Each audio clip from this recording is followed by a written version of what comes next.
La verdad que es un tema realmente penoso y estamos en este caso con una invitada para conversar un poco más sobre este tema. Luciana Pol, muchas gracias por estar acá, es coordinadora del área de violencia institucional del Centro de Estudios Legales y Sociales. Nuevamente, muchas gracias, Luciana. Gracias. Y la verdad es que se me ocurre como primero, porque ya venimos juntando, sobre todo en estos últimos días, probablemente tenga un mes, venimos juntando muchos casos vinculados a violencia de las fuerzas de seguridad. Es decir, alguien que teóricamente está para cuidarnos, resulta que en determinado momento se convierte en el asesino de aquellos que debemos ser cuidados. Y es un tema muy preocupante porque altera mucho esa relación elemental en una sociedad que es la cosa con la autoridad. O sea, una autoridad que puede producir, que está dispuesta a cuidarte, pero que puede producirte la muerte, altera mucho esa noción de autoridad. Y en ese sentido, mi pregunta tiene que ver con algo más general, si es esto una manifestación temporaria de las fuerzas de seguridad o es un síntoma que está mostrando realmente de qué manera se forman y se eligen los personajes o las personas que ocupan después un uniforme. Sí. Mira, evidentemente en este caso vemos muchos elementos que están presentes en otros y como vos decís es un problema que viene de larga data.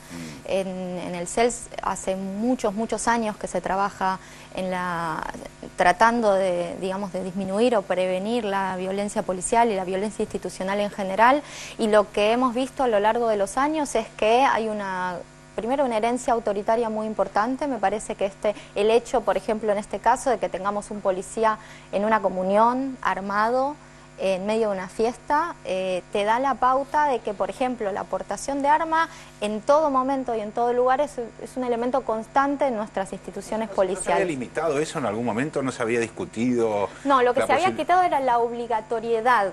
De que antes era peor, incluso era obligatorio que actuara en una situación. Exactamente. Hoy eso está no es una obligación que estén armados todo el tiempo, pero sí existe lo que es el Estado policial y esta noción de considerar que el policía debe estar en alerta constantemente ante toda situación.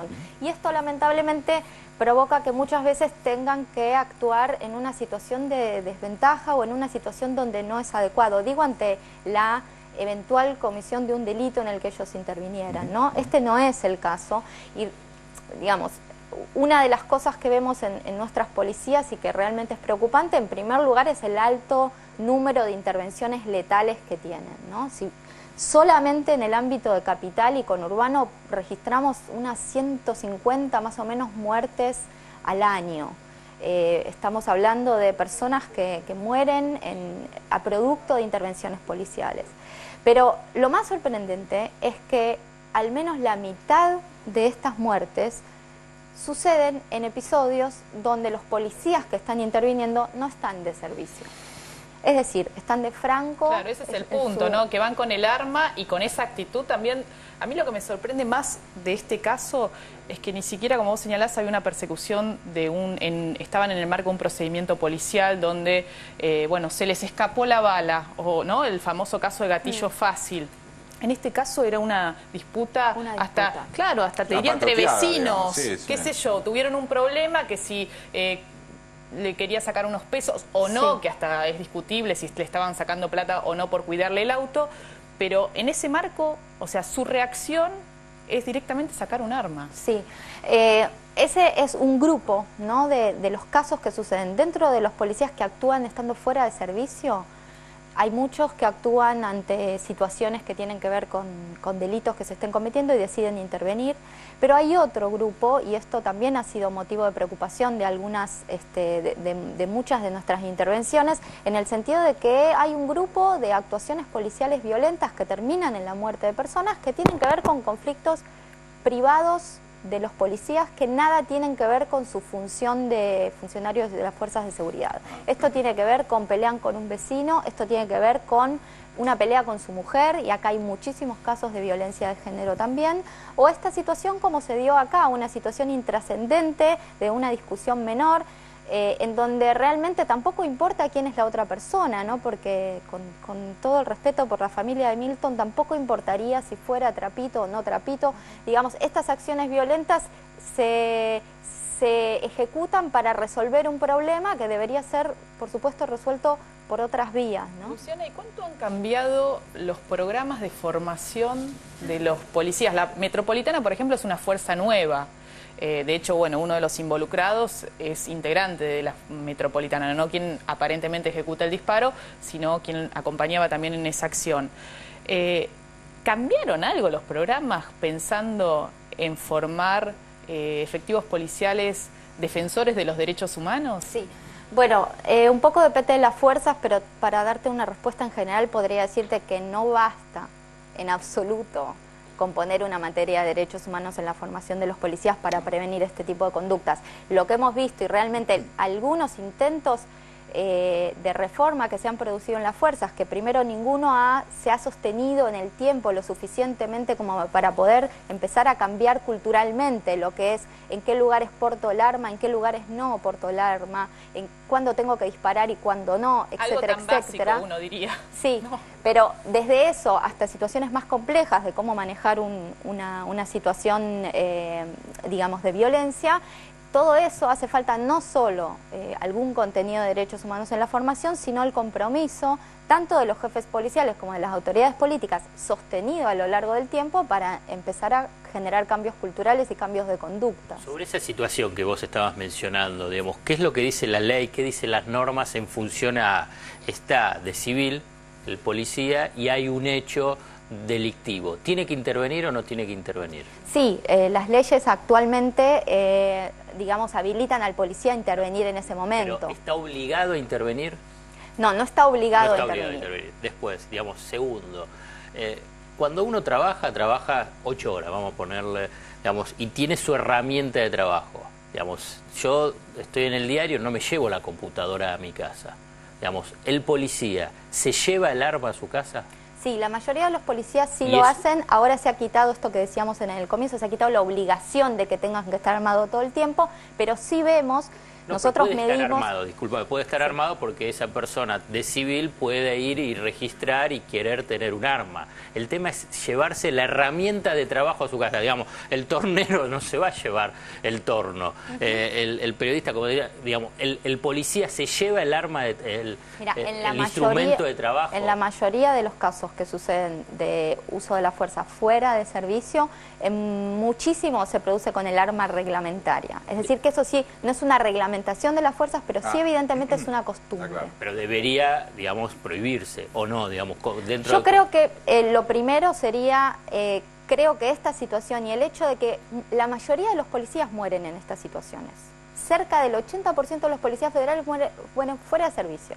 Entonces yo creo que esta situación de la gran cantidad de muertes de personas fuera de las fuerzas y de los mismos policías, por personas que están fuera de servicio, por policías que están fuera de servicio, creo que por lo menos, en la línea de lo que me preguntas, debería motivar una preocupación central de las autoridades para investigar qué soluciones se le puede dar a estos problemas. Es impactante, el 80% es un número.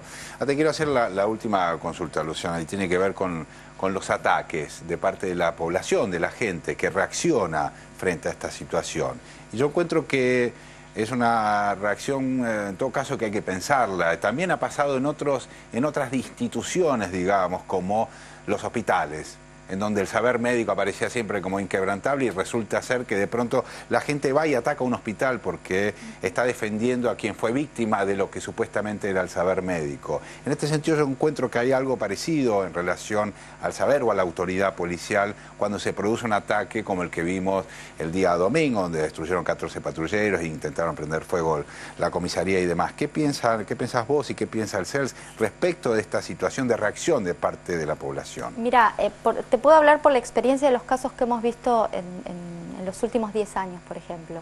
En general, podría decirte que cuando se producen estas reacciones muy fuertes de parte de un barrio, de un grupo de gente ante una situación como esta, en casi todas las circunstancias se ha estado reaccionando frente a una situación que a vista de todos ha sido de una impunidad y de una innecesariedad y de una ilegalidad evidente. Entonces, acá creo que hay dos cuestiones. Una, lo que tiene que ver con las prácticas de encubrimiento, que realmente no hay caso de violencia policial que no sea encubierto por los funcionarios policiales.